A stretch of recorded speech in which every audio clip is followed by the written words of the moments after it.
ऐसा कोई सगा नहीं जिसको मोदी ने ठगा नहीं। बनारस की जनता त्रस्त, फर्जी गंगा पुत्र मस्त। ये मोदी योगी नहीं है, ये कसाई कुछ है। इस निकम में निठल्ले प्रधानमंत्री से पूछो कि जो कहता मेरे माँ गंगा छपना में आई, मुझे माँ गंगा ने बुलाया है। जाओ ना, माँ गंगा बुला रही है बनारस में। जो जितना लुच्चा है उतना ऊंचा है, उसको उतना ऊंचा प्रदर्शित किया जा रहा है। एक लुच्चे लफंगे अपराधी ढोंगी को, एक गुंडा मवाली को योगी कहा जा रहा है। तो भैया मनोज तिवारी जी, रिंकिया के पापा 5 रुपया के अंडा के लिए आपने ब्राह्मण होके छीछा लेदर कर दिया। कभी रिक्शा चला लेते हो, कभी सतुआ छान लेते हो, कभी झुग्गियों में जाकर स्वाद चख लेते हो। एक गांव दो गांव भोज हुआ, कुत्ता का जी हुलहुलिए गया है। जब से नरेंद्र मोदी प्रधानमंत्री बना, ये कोरोना और तालिबान से भी खतरनाक है। अपने ही देश को गर्त में ढकेल दिया। छोटा लंगोट मर गया भाजपा को देकर वोट, सोचा था बनियान के ऊपर नहीं शर्ट आएगी, क्या पता था बाद में पतलून भी उतर जाएगी। नमस्कार, मैं शालिनी झा और आप देख रहे हैं पीआरबी न्यूज़। आज हमारे साथ चर्चा के लिए मौजूद हैं पंकज श्रीवास्तव, जो एक सोशल एक्टिविस्ट हैं और विधानसभा चुनावों में काफ़ी एक्टिव नजर आते हैं। उनसे जानेंगे कि आने वाले विधानसभा चुनाव में क्या बीजेपी की नैया पार होती है और क्या मोदी योगी के नाम पर बीजेपी एक बार फिर से बड़ी जीत हासिल करती है।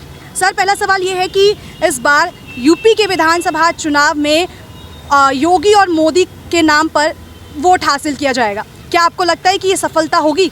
सबसे पहले देश के तमाम मीडिया के जो पत्रकार हैं उसके शब्दों पर आपत्ति है कि योगी शब्द कहाँ से आया, योगी किसको कहा जाता है।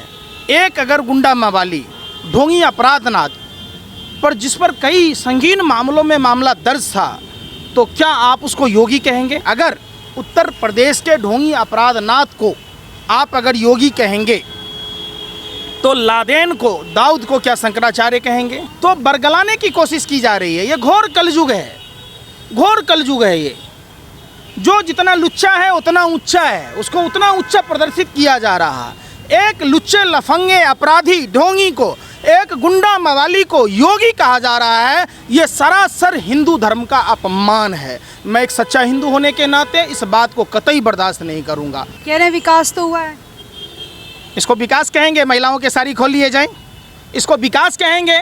महर्षि वाल्मीकि जिसने रामायण लिखी, उस समाज की बिटिया के साथ बलात्कार हो, जीभ काट दिए जाए, गर्दन की हड्डी तोड़ दी जाए, रीढ़ की हड्डी तोड़ दी जाए, आप इसको विकास कहेंगे?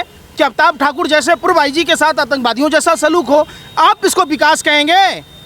जो प्रशांत कुमार को थप्पड़ मारने वाला भदौरिया का आदमी, जिसको भारतीय जनता पार्टी ने युवा मोर्चा में अध्यक्ष बनाया, आप उसको विकास कहेंगे? जब उसी हाथरस में पीड़िता के पिता ने विरोध किया तो उसको गोली मारकर हत्या कर दी गई, किसको विकास कहेंगे आप? विकास नहीं हुआ मतलब? आप उत्तर प्रदेश के, मैं पूरे उत्तर प्रदेश घूम के आया हूँ। 12 मई से लगातार हम उत्तर प्रदेश के एक एक गांव में एक एक लोगों की सुधि ले रहे हैं। उत्तर प्रदेश में सड़कें, जिस तरीके से सड़क दिखाई जा रही है, तो उन सड़कों का जब आप देखेंगे तो वो सड़कें ओमपुरी की गाल से बदतर है। आज की घटना है, आज अभी आपने देखा होगा सोशल मीडिया पर ट्रेंडिंग कर रहा है एक फ़ोटो, जिसमें द इकोनॉमिक टाइम्स ने ये छापा है और उसको दिखाने की कोशिश की है। उत्तर प्रदेश के ढोंगी अपराधनाथ को फोटोशॉप से शूट करके डाला गया है। 3 अलग अलग जगहों के फ़ोटो को जोड़ कर उसमें दिखाने की कोशिश की गई है। ये क्या है बताइए आप? ये द इंडियन एक्सप्रेस में छपा है, ये क्या है? पूरा देश देख रहा है। ये उसी तरीके का फ्रॉड है जिस तरीके का फ्रॉड प्रधानमंत्री ने बंगाल के चुनाव में 24 लाख बेघर लोगों को घर देने की बात की। जो प्रभु श्री राम भव से सागर पार कराते हैं, उस प्रभु श्री राम को पार कराने वाला जो केवट समुदाय, जिसको आप मल्लाह बोलते, रायकवार बोलते, निषाद बोलते, उस समाज के विधवा बहू के साथ प्रधानमंत्री ने फ्रॉड की, चीटिंग की। लक्ष्मी देवी को मकान नहीं दिया, जो लक्ष्मी देवी ब्रांड एम्बेसडर थी। अब इस फोटो में जो उत्तर प्रदेश के ढोंगी अपराधनाथ के साथ जिन फोटो का सहारा लिया गया, आप उन फोटो को देखेंगे तो उसमें सारी फ़ोटो आपको तस्वीर आएगी। द माँ फ्लाईओवर कलकत्ता का फ़ोटो शूट किया गया, JW मैरियट कोलकाता का किया गया, और उसके अलावा एक और फ़ोटो, जो ये फ़ोटो हैं, ये 3 फ़ोटो देखिए आप कैमरे में दिखाइए कि ये अलग अलग फ़ोटो हैं। एक फ़ोटो को ये देखिए, ये फ़ोटो है, इसके बाद आप ये देखिए, ये सारे फ़ोटो को एक साथ मिलाकर इसका प्रचार किया जा रहा है। झूठा प्रचार मतलब किया जा रहा है, आप ये कह रहे हैं? बिल्कुल, ये योगी और मोदी का फेक मॉडल है। ये मोदी योगी नहीं है, ये कसाई है, ये हिटलर का जुड़वा भाई है। जिस तरीके से जर्मनी का जब तक विनाश नहीं हुआ तब तक जर्मनी के लोगों को समझ में नहीं आया। लगातार झूठ बोला जा रहा है, 5 किलो सड़ा हुआ अनाज दिया जा रहा है, कहा जा रहा है धन्यवाद, दाढ़ी वाले बाबा का फोटो लगा दिया जा रहा है। तो धन्यवाद तो 135 करोड़ आबादी को देना चाहिए ना। धन्यवाद 135 करोड़ आवाम को देना चाहिए जिसके टैक्स के पैसों से 85,000 के विशेष विमान हैं।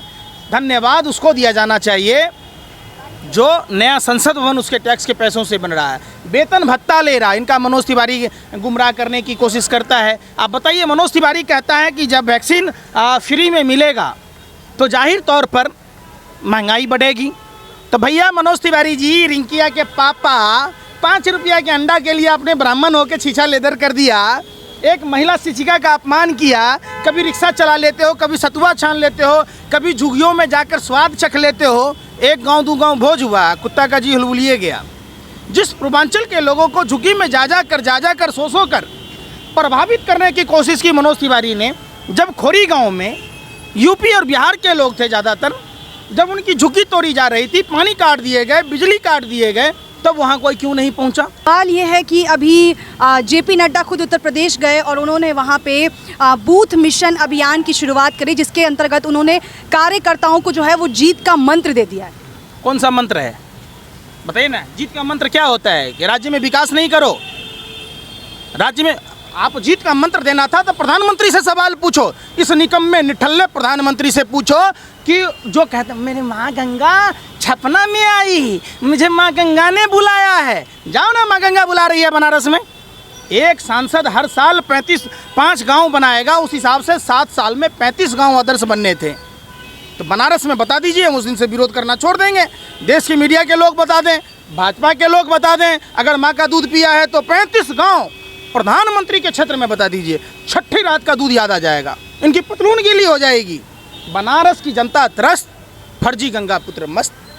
ये विनाशकारी प्रचार मंत्री सिर्फ और सिर्फ देश को मजबूत करने में नहीं लगा है, ये अपनी पार्टी मजबूत करने में लगा है। जेपी नड्डा दौड़ गया सरकारी खर्चे से पूरा अमली जामा पहना के। अरे जाओ ना बनारस में, जाओ इलाहाबाद में, जाओ वहाँ गोरखपुर में जहाँ चारों तरफ बाढ़ आया हुआ है, जाओ बिहार में 17 जिलों में बाढ़ आया हुआ है। कोसी, कमला, गंडक, बागमती, महानंदा नदियों के कटाव के कारण लाखों जीवन का ये हो रहा है, तो वहाँ नहीं जाएगा। ये कहाँ जाएगा? खाली मीडिया को खरीद रखा है। पहले के राजा महाराजा जिस तरीके से बांध रखते थे, उस तरीके से देश के दलाल मीडिया के पत्रकार हैं। अभी निरहुआ भी पहुंचे हुए उत्तर प्रदेश के चुनावों में और उन्होंने तो ये साफ कह दिया है कि बीजेपी की रथ यात्रा कोई नहीं रोक सकता। निरहुआ के बाप की बपौती है, वोट देगी वहाँ की 25 से 30 करोड़ जनता, जो वहाँ पॉपुलेशन है, उसमें से जो वोटर हैं, जो लोग, वही वोट करेगा ना। तो लोगों ने देखा है। देखिए, शिक्षा की बात कर नहीं सकता निरहुआ, क्यों नहीं बात करता? जेपी नड्डा क्यों नहीं बात करता कि एक समान शिक्षा नीति लागू करे? कम से कम उत्तर प्रदेश से कर दें। ये जहाँ मंत्री का बेटा, जहाँ रिक्शा वाला का बेटा, जहाँ एक फकीर का बेटा एक साथ स्कूल में पढ़ेगा, स्कूली शिक्षा व्यवस्था सुधर जाएगी।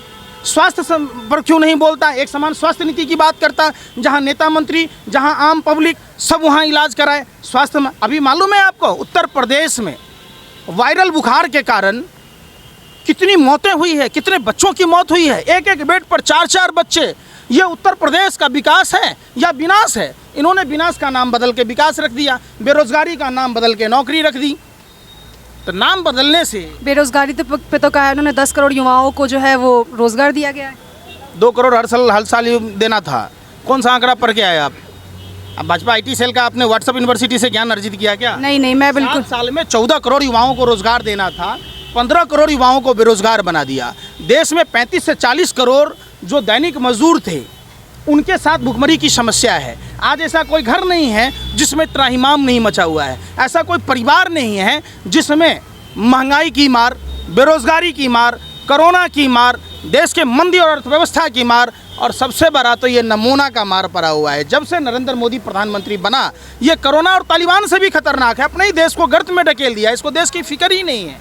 तो फिर इस बार जो ब्राह्मण है वो कंफ्यूज नजर आ रहे हैं। कौन सी पार्टी को आपको लग रहा है वोट देंगे? ब्राह्मणों की विकास दुबे के नाम पर जो हत्या हुई है, जो ब्राह्मणों को, ठाकुरों को, कैसों को ठगा गया, सिर्फ अकेले नहीं ठगा गया, दलित भाइयों को ठगा गया। आप देख लीजिए, ऐसा कोई सगा नहीं जिसको मोदी ने ठगा नहीं।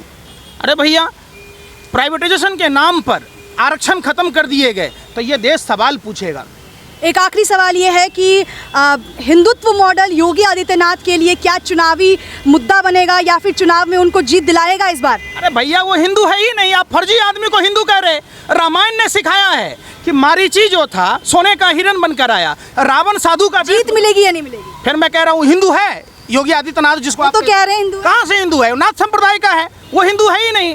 वो जिस तरीके से रावण ने भगवा वस्त्र पहनकर माँ सीता का अपहरण किया, जिस तरीके से कालनेमी राक्षस ने भगवा वस्त्र पहनकर हनुमान जी को संजीवनी बूटी लाने से रोका, इसी तरीके से भाजपा आरएसएस के लोग फर्जी हिंदू का आवरण ओढ़कर हिंदुओं को गुमराह कर। फर्जी हिंदू कह रहे हैं आप योगी आदित्यनाथ को? बिल्कुल। जीत नहीं मिलेगी? अरे बिल्कुल नहीं, पत्ता साफ, टूटी घाट फटा लंगोट मर गया भाजपा को देकर वोट। सोचा था बनियाइन के ऊपर नहीं शर्ट आएगी, क्या पता था बाद में पतलून भी उतर जाएगी। तो ये थे हमारे साथ पंकज श्रीवास्तव, जिन्होंने साफ कह दिया है कि योगी आदित्यनाथ की सरकार को इस बार यूपी में जगह नहीं मिलेगी और इस बार बड़ी जीत भी हासिल नहीं कर पाएंगे। ऐसी खबरों के लिए देखते रहें PRB न्यूज़। धन्यवाद।